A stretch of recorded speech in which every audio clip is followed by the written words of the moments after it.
दोस्तों, पिछले श्लोक में हमने देखा कि कैसे महाबली भीम के पौंड्र शंख ने कुरुक्षेत्र की जमीन हिला दी। लेकिन रुकी, असली साइकोलॉजिकल खेल तो अब शुरू होने वाला था।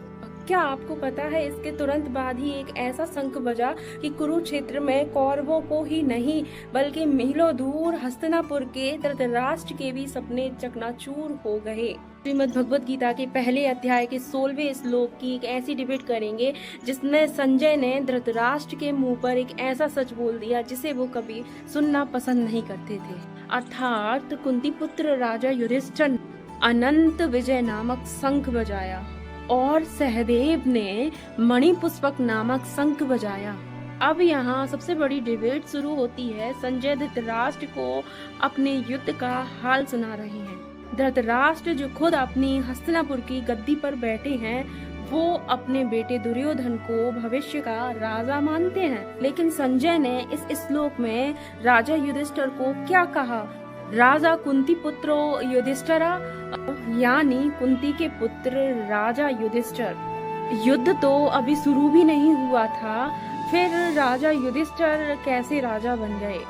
यही से संजय ने यह साफ कर दिया कि धर्म के अनुसार असली राजा तो युधिष्ठिर ही हैं। दुर्योधन तो सिर्फ एक सिंहासन हड़पने वाला था। और युधिष्ठिर ने जो शंख बजाया उसका नाम क्या था? अनंत विजय, यानी ऐसी विजय जिसका कभी अंत ही ना हो।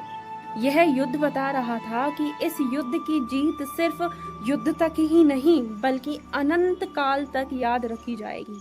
सिर्फ युधिष्ठिर ने ही नहीं, माद्री के पुत्र नकुल और सहदेव ने भी अपने दिव्य शंख बजाए। नकुल के शंख का नाम था सुघोष और सहदेव के शंख का नाम था मणिपुष्पक। यह कोई साधारण बात नहीं थी। यह शंख बता रहे थे कि कौरवों की सेना में कोई लालच, डर या खौफ था। वहीं पांडवों की सेना में अनंत विजय, मधुरता और संपन्नता थी। पांचों भाइयों के अलग अलग शंख उनके अटूट भाईचारे और एकाग्रता का प्रतीक थे, जो कौरव सेना के बेहतर तीर के मुंहतोड़ जवाब था। दोस्तों, गीता का यह 16वां श्लोक हमें सिखाता है कि जब आप सत्य और धर्म के रास्ते पर होते हैं तो आपको राजा बनने के लिए किसी ताज की जरूरत नहीं होती। आपका चरित्र ही आपको राजा बना देता है। अब तक हमने श्री कृष्ण का पंचजन्य और अर्जुन का देवदत्य और भीम का पौंड्र और युधिष्ठिर का अनंत विजय शंख का नाम देखा। आपको इन शंख में से किसका नाम और किसका अर्थ सबसे ज्यादा शक्तिशाली लगा? मुझे कमेंट्स में अपनी राय जरूर बताएं। मेरे चैनल को सब्सक्राइब करें, लाइक करें, शेयर करें। तब तक के लिए जय श्री कृष्णा।